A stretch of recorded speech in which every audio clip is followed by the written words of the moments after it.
Your favorite crab meat pizza has arrived, Mom. Enjoy to your heart's content. As my daughter-in-law places the plate before me, her kindness seems out of character. I can't help but question this abrupt shift. It strikes me that my eldest child and his wife might be orchestrating some scheme, using food as their tool. Their history of hostility and past attempts to deceive me weigh heavily on my mind. The lavishness of this pizza only adds to my skepticism. Their sudden display of kindness feels more like a calculated move than genuine warmth. Trusting them blindly would be naive. It's clear they're plotting something. I refuse to be underestimated. I possess the capability to defend myself and reverse any situation if necessary. My name is Mary, a housewife in her 60s. Since my husband's passing years ago, I've lived alone. Initially, when my eldest child and their spouse proposed I move in with them, I declined. They were newlyweds, and I wanted them to relish that special phase. Nevertheless, they insisted on residing nearby out of concern for my well-being, a gesture for which I was genuinely appreciative. Their frequent visits, despite my reassurances that they needn't feel obligated, were a testament to their caring nature. My eldest child would often express worry, prompting me to relent and indulge their concern. Similarly, my daughter-in-law sought opportunities to foster a bond with me even when my eldest was occupied. I took pride in my child's choice of partner, believing her to be a person of integrity. However, I was oblivious to their ulterior motives at the time, a realization that now vexes me. Reflecting on those moments, I am irked by my own gullibility. Genuine kindness without hidden agendas is a rarity. I allowed myself to be swayed by their eloquent assurances, oblivious to the underlying truth. It wasn't until later that I uncovered their true intentions. One evening, they dropped by and ended up staying overnight, citing a lack of plans for the following day. Though I hesitated to encroach on their time as a couple, suggesting they return home since it was nearby, my daughter-in-law was insistent. "We're eager to strengthen our bond, so we'd like to stay," she asserted. Reluctantly, I acquiesced, offering them the guest room. This house, a creation of my late husband, holds many unused rooms since it's too large for just me. Despite its dustiness, my daughter-in-law graciously assisted in tidying up, showcasing her adeptness at housework and reinforcing my favorable opinion of her.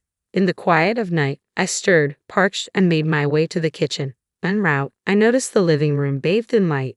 Intrigued, I peered in, finding them seated on the sofa engaged in conversation. Unable to resist the temptation, I surreptitiously listened in, inadvertently overhearing a dialogue between my eldest child and his wife.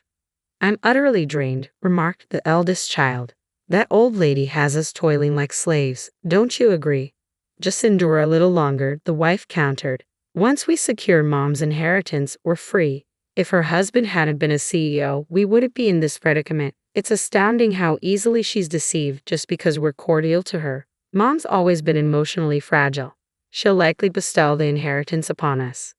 I was dumbfounded by what I overheard. If their words held truth, then their kindness was merely a facade to lay claim to my late husband's estate. Had all their previous gestures been insincere? Every word they uttered to me were family bound to support each other, or so I thought. Why this fixation on the inheritance? I couldn't discern any financial troubles on his part, but perhaps he's entangled in dire straits unbeknownst to me. What drives them to such lengths for an inheritance? Is it solely for monetary gain? The behavior of the couple left me pondering, perplexed by their motives. I resolved to confront them about their recent conduct. Through inquiries within the neighborhood and among acquaintances, a startling revelation surfaced. Both of them were deeply entrenched in gambling, having accumulated an overwhelming debt far beyond their means to repay through conventional employment. It dawned on me why they were so desperate for the inheritance. My late husband had bequeathed a substantial portion to our eldest child, albeit less than what I received, yet still a sizable sum. They had recklessly squandered it, plunging into insurmountable debt. Their kindness, it seemed, was merely a guise to secure the inheritance from me. Following this discovery, I grew wary of their intentions. "Do you require any assistance, Mom? We're here to lend a hand," my daughter-in-law inquired, her words ringing hollow in light of the unsettling truth. "Your favorite crab meat pizza is here," my daughter-in-law announced cheerfully as she placed the plate before me. "Mom, eat as much as you want." Her sudden kindness struck me as odd. I couldn't help but question this abrupt change. Suspicions gnawed at me. It seemed my eldest child and his wife were orchestrating something, perhaps using food as a guise. They had a history of hostility and deceptive acts, so their newfound warmth raised red flags. It was clear to me that something wasn't right with this extravagant pizza. Their niceness felt contrived, and I couldn't shake the feeling that they were up to something. I refused to be underestimated. Despite being a housewife in my 60s, living alone since my husband's passing, I was not without my own strength. When my husband died, my eldest child and their spouse had offered for me to move in with them. However, I declined, wanting them to cherish their newlywed bliss. Yet they insisted on living nearby out of concern for me, a gesture I initially appreciated. Their frequent visits, despite my reassurances that they needed to feel obligated, only fueled my suspicions. But it wasn't until one fateful night that my doubts were confirmed. They stayed over, claiming they had no plans for the next day. I suggested they return home since it was close by, but my daughter-in-law insisted they stay to deepen our relationship. Reluctantly, I agreed, offering them the guest room. In the dead of night, I caught them conversing in the living room. What I overheard shattered any remaining trust I had in them. They spoke callously about me, about their plans to secure my late husband's inheritance. They had squandered their own fortune on gambling debts, leaving them desperate for money. Their kindness towards me was a ruse, a means to an end. From that moment on, I kept my guard up. When my daughter-in-law extended hollow offers of help, I politely declined, wary of their true intentions. Their subsequent attempt to confront me about a supposed new love interest only reinforced my skepticism. Their concern was a thinly veiled attempt to maintain control over my finances, and I refused to be manipulated any longer. I could see right through her facade. It was clear she was only concerned about protecting her inheritance. Yet my daughter-in-law continued to play the role of the caring daughter-in-law, never revealing her true intentions. That's acceptable for now, I thought. The true nature of my eldest child and their spouse will be revealed in due time. All witness their true selves when the moment is right. And that moment arrived sooner than anticipated. "Happy birthday, Mom," exclaimed my eldest child, presenting me with a bag from a fancy pizza establishment. Inside were an array of pizzas, including my beloved crab meat pizza. "Thank you, but let me handle these," I insisted, prepared to start plating them. "No, Mom, today's your day. Sit back and relax. I'll take care of it," declared my daughter-in-law. She whisked the bag away to the kitchen. My eldest child followed suit, offering assistance. Despite their seemingly genuine efforts to celebrate my birthday, I remained wary. Something was amiss. As I contemplated their motives, they returned with plates in hand. Before me sat a steaming slice of crab meat pizza. "Here's your favorite, Mom. Enjoy," my eldest child affirmed, echoing their spouse's sentiments. To an outsider, it might have seemed like a joyous birthday celebration, but I knew better. There had to be something sinister lurking on that plate. I refused to be fooled. Their excessive kindness raised suspicions that couldn't be ignored. With my husband no longer by my side, I understood the importance of protecting myself. I vowed never to place my trust in them again. They would soon rue the day they attempted to deceive me. "Well, it certainly appears appetizing, but my tastes have evolved recently. I find myself drawn to the foie gras on your plate," I remarked, reaching for my eldest child's dish. They tried to intervene, but I feigned ignorance, questioning, "Is there a problem? You know, I've developed a newfound appreciation for foie gras. And if memory serves, you used to enjoy crab meat too, didn't you?" I suggested we share both dishes, observing the sudden pallor that washed over my eldest child's face. It was evident that they had schemed to manipulate me by tampering with my favorite pizza. Their reluctance to indulge confirmed my suspicions. "But it looks so tantalizing. Won't you have a taste?" I prodded, watching as their facade crumbled under the weight of their deceit. With resolve, I reached for a slice of the crab meat pizza and offered it to my eldest child. Reluctantly, they took a bite, their expression tense as if anticipating the aftermath. Daughter-in-law glanced at them, her concern evident in the pallor of their face. "You seem a bit off color. Perhaps the pizza didn't agree with you, Mom," she suggested, her voice tinged with apprehension.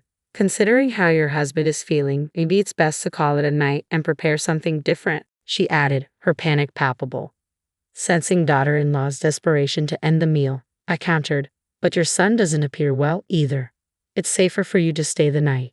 Despite her attempts to deflect, insisting they leave, her words faltered, betraying her desire to depart. It was clear she was eager to make a swift exit.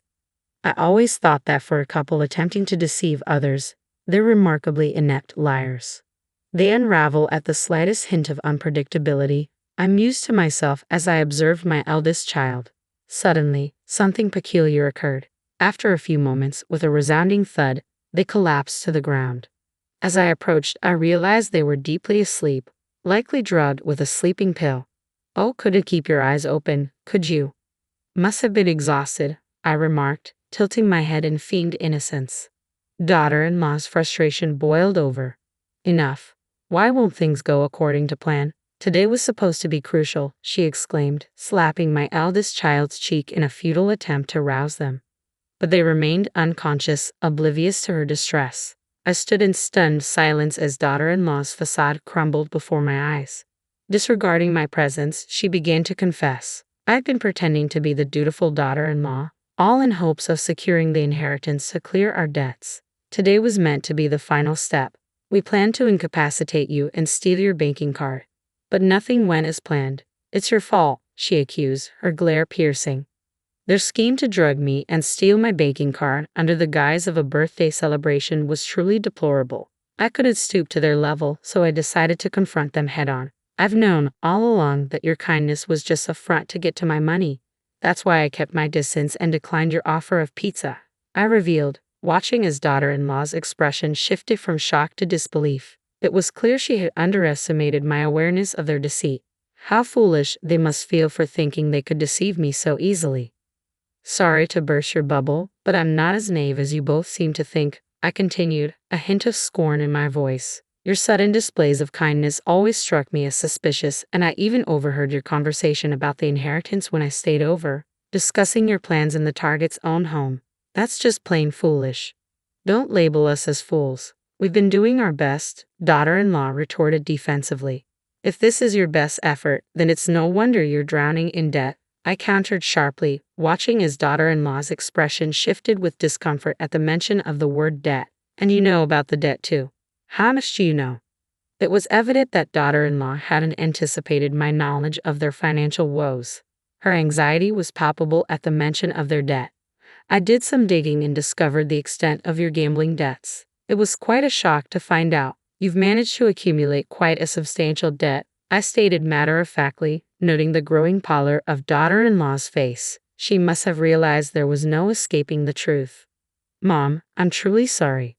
Please forgive us. We're struggling to make ends meet. Can you lend us some money? We'll repay you, daughter-in-law pleaded earnestly, her once confident demeanor now replaced with desperation. Even in her distress, she continued to seek financial assistance. It was disheartening to realize that, to her, I was merely seen as a convenient source of support. I'm sorry, but I won't be giving you a single cent. I can't trust individuals like you to fulfill your promises, I responded firmly, refusing to yield to her pleas. You need to take responsibility for your actions. Daughter-in-law's demeanor shifted to one of resignation at my words. Though visibly disheartened, she seemed to comprehend my unwavering stance and refrained from asking for money again. Following that confrontation, my interactions with my eldest son and daughter-in-law gradually waned. They ceased visiting, barely maintaining any communication. Surprisingly, when those days arrived, I didn't experience loneliness as I had expected. Instead, I felt a sense of liberation, free from the shackles of deceit. Eventually, my eldest child and daughter-in-law relocated. According to neighbors, they were escorted away by dubious individuals, likely unable to settle their debts and forced to flee to a distant state. Perhaps they now endure harrowing circumstances, plagued by the consequences of their actions. Yet such matters are no longer my concern. We are estranged, our ties severed. I bid farewell to this tumultuous chapter, confiding in my late husband's photograph. His expression seemed to exude a sense of relief, as if acknowledging the closure of a fraught period. My sole family now resides in the memory of my late husband, the one who steadfastly stood by me. The life is fleeting. I am determined to embrace it with strength, cherishing the cherished moments shared with my husband.